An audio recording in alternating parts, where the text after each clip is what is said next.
নমস্কার, আপনাদের সকলকে স্বাগত জানাই রূপা মুখার্জি চ্যানেলে। আশা করি সকলে সুস্থ আছেন, ভালো আছেন। জয় মা কৃষ্ণকালী, মায়ের জয়।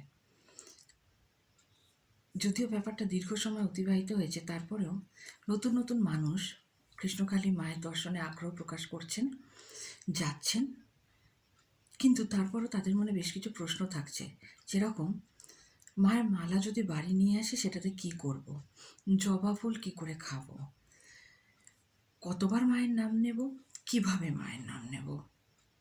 দেখুন, আমরা সচরাচর কী করি, কোনো কালী পুজোতে গেলাম বা কোনো ঠাকুর পুজোতে গেলাম, সেই ঠাকুরের মণ্ডপ থেকে ধরুন বা সেই পুজো বাড়ি থেকে হোক, আমরা পার্টিকুলার একটি মালা পেলাম, মালাটা আমরা বাড়িতে রেখে দিই কোনো পরিষ্কার পরিচ্ছন্ন জায়গায়।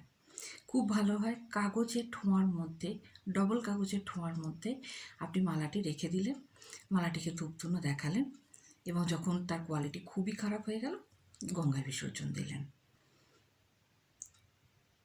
প্রসঙ্গ হচ্ছে জবা ফুল নিলে কী হবে। দেখুন, মঙ্গলা দেবী নিজেই স্পষ্ট বলে দিয়েছেন, জবা ফুল যে লালই হতে হবে এর কোনো কারণ নেই। জবা ফুল জবা ফুলই, তবে লাল জবা ফুল হলে ভালো হয়, কারণ এটা আমাদের বিশ্বাস যে মা কালী লাল জবা ফুল পছন্দ করেন। আপনি মালা দিলেন, সেই মালাটি আপনার কাছে ফেরত এলো, আপনি ভাবলেন আপনি জবা ফুল খাবেন। দেখুন, জবা ফুল খাওয়া সেরকম কিন্তু কোনো বাজে সাইড এফেক্ট নেই। আর বহুকাল ধরে জবা ফুল চুলের উন্নতির জন্য তেলের সাথে মিশিয়ে ব্যবহার করা হয়। মনে আছে আপনাদের? প্রায় 25-30 বছর আগে, বা হয়তো এখনও, আমার ঠিক জানা নেই, জবা কুসুম নামে একটি তেল উপলব্ধ ছিল বাজারে, যেটি মাথা ঠান্ডা রাখতো এবং চুলের গ্রোথে খুব বেশি উপকার করতো। হ্যাঁ, তেলটা একটু চিপচিপে ছিল, আমি মানছি, তাতে কি যায় আসে? জবা ফুলের অবদান কি তাতে কম হয়ে যাচ্ছে? এবার প্রশ্ন হলো, খাবেন কি করে? আপনার যদি কোনো রকম কোনো মনে দ্বিধাদ্বন্দ্ব না থাকে, এতটুকুও যদি কোনো অসন্তুষ্ট থাকে যে না না, এই ফুল খেয়ে কোনো লাভ হয় না, ফুল খাওয়ার দরকার নেই, মাথায় ফুলটা ঠেকান, অসুস্থ মানুষটির মাথায় ফুলটা ঠেকান, ফুলটাকে মায়ের আশীর্বাদ বলে পুজো করুন। যদি খেতে চান কখন খাবেন, খালি পেটে খাওয়াটা ভালো। আস্ত জবা ফুল চিবিয়ে খাওয়ার দরকার নেই, সামান্য পাপড়িগুলো থেকে একটু ছিঁড়ে নিয়ে খেতে পারেন। হলো এর উপকারিতা কী? দেখুন, যে মানুষ খাচ্ছেন তার বিশ্বাসের উপর ডিপেন্ড করছে সব কিছু। আমরা জানি বিশ্বাসে মেলায় বস্তু, তর্কে বহুদূর।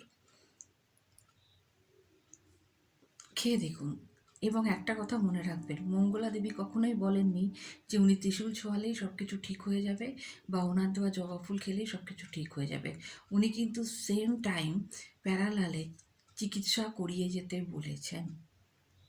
চিকিৎসা করানো বন্ধ করবেন না, দুটোই একসাথে সেম টাইমে করতে থাকুন। চিকিৎসককে চিকিৎসকের কাজ করতে দিন, আপনার বিশ্বাসকে আপনার বিশ্বাসের কাজ করতে দিন। হয়ে গেল। এবার প্রশ্ন হচ্ছে, কতবার মায়ের জপ করা যায়? 11 বার থেকে স্টার্ট করুন, 21 বার করুন, 51 বার করুন, 108 বার করুন, 501 বার করুন, 1008 বার করুন, কোনো কিছুতেই বাধা নেই। তবে ভেঙে ভেঙে করবেন না। সকালে 101 বার করলেন, দুপুরে 251 বার করলেন, এভাবে 501 বার করে কোনো লাভ নেই।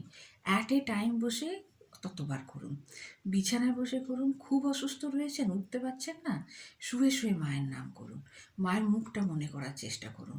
মোবাইল নেই, কিন্তু কোথাও তো দেখেছেন, মাথার মধ্যে যে মায়ের ছবিটি আছে সেটি স্মরণ করুন এবং মায়ের নাম নিয়ে আপনি সুস্থ হওয়ার চেষ্টা করুন। কিন্তু যেটাই করুন না কেন, বিশ্বাস নিয়ে করবেন।